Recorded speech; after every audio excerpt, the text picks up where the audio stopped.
नमस्कार दोस्तों, एक बार फिर से आपका स्वागत है हमारे चैनल दाहोद पर। दोस्तों, द्रौपदी भारत की वह प्रथम महिला है जिसके 5 पति थे, या वह 5 पुरुषों के साथ रमण करती थी।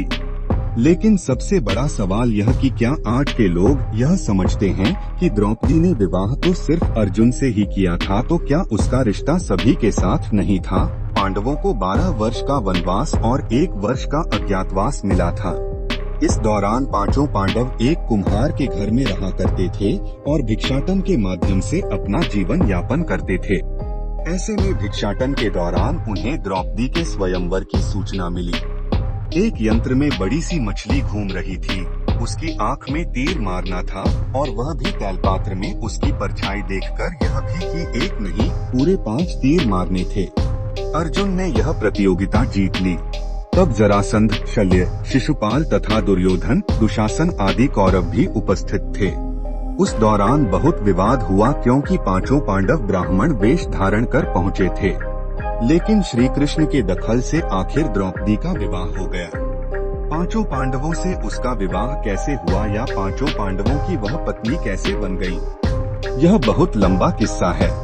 कहते हैं कि द्रौपदी अपने पिछले जन्म में बहुत सुंदर युवती थी। सर्वगुण संपन्न होने के कारण उसे योग्य वर नहीं मिल रहा था, इसलिए उसने भगवान शंकर की तपस्या की और तब शंकर जी प्रकट हुए। उस समय द्रौपदी ने हड़बड़ाहट में 5 बार मांगे, इसलिए उसे शिव जी के वरदान के कारण इस जन्म में 5 पति प्राप्त हुए। जब भगवान शिव ने द्रौपदी को 5 पति प्राप्त होने का वरदान दिया था, तब वह भी ये जानते थे कि उसे अपने 5 पतियों के साथ पत्नी धर्म निभाने में समस्या होगी। इसीलिए उन्होंने द्रौपदी को यह वरदान भी दिया कि वह प्रतिदिन कन्या भाव यानी कौमा अपने 5 पतियों को कन्या भाव में ही प्राप्त हुई थी। हालांकि कहा जाता है कि संतान को जन्म देने के लिए भगवान श्री कृष्ण ने उसे यह सुझाव दिया कि हर साल वह पांडवों में से किसी एक के साथ ही समय व्यतीत करे। साथ ही जिस समय वह अपने कक्ष में किसी एक पांडव के साथ हो तो उनके कक्ष में कोई और पांडव प्रवेश न करे। यदि कोई पांडव ऐसा गलती से भी कर लेता है तो उसे 1 वर्ष का देश निकाला भुगतना होगा। माना जाता है कि द्रौपदी जो 5 पांडवों की पत्नी थी, 1 से 1 साल के समय अंतराल के लिए हर पांडव के साथ रहती थी। उस समय किसी दूसरे पांडव को द्रौपदी के आवास में घुसने की अनुमति नहीं थी। इस नियम को तोड़ने वाले को 1 साल तक देश से बाहर रहने का दंड था। अर्जुन और द्रौपदी की 1 वर्ष की अवधि अभी समाप्त हुई थी और द्रौपदी युधिष्ठिर के साथ का 1 वर्ष का समय शुरू हुआ था। अर्जुन भूलवश द्रौपदी के आवास पर ही अपना तीर धनुष भुलाए पर किसी दुष्ट से ब्राह्मण के पशुओं की रक्षा के लिए उन्हें उसी समय इसकी जरूरत पड़ी। क्षत्रिय धर्म का पालन करने के लिए तीर धनुष लेने के लिए नियम तोड़ते हुए वह के निवास में घुस गए। उस दौरान द्रौपदी युधिष्ठिर साथ में थे। बाद में इसके दंड स्वरूप अर्जुन 1 साल के लिए राज्य से बाहर चले गए। इसी 1 साल के वनवास के दौरान अर्जुन की मुलाकात से हुई और वह अर्जुन पर मोहित हो गई। ऐसे में वह उन्हें खींचकर अपने नागलोक में ले गई और उसके अनुरोध करने पर अर्जुन को उससे विवाह करना पड़ा। कहते हैं कि दोनों 1 वर्ष तक साथ रहे। अर्जुन और नागकन्या उलूपी के मिलन से अर्जुन को एक वीरवार पुत्र मिला जिसका नाम इरावान रखा गया। द्रौपदी के 5 पुत्र थे। द्रौपदी ने 1 वर्ष के अंतराल से 5 पांडव के 1 पुत्र को जन्म दिया था।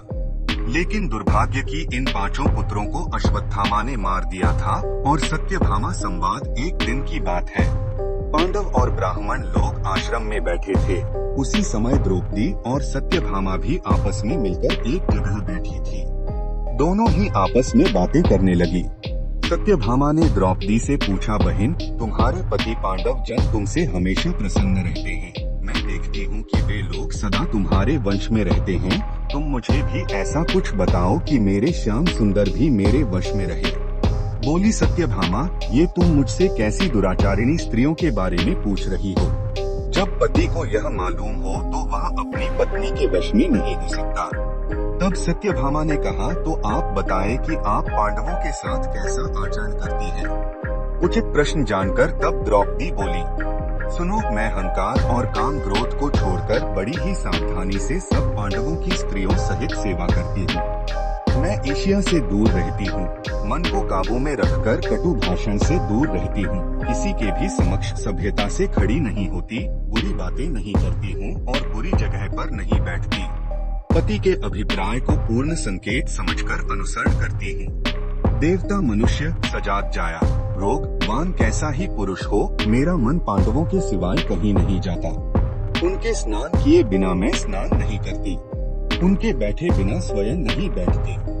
जब जब मेरे पति घर में आते हैं, मैं घर साफ रखती हूँ, समय पर भोजन कराती हूँ, सदा सावधान रहती हूँ। घर में गुप्त रूप से अनाज हमेशा रखती हूँ। मैं दरवाजे के बाहर जाकर खड़ी नहीं होती हूँ। पतिदेव के बिना अकेले रहना मुझे पसंद नहीं।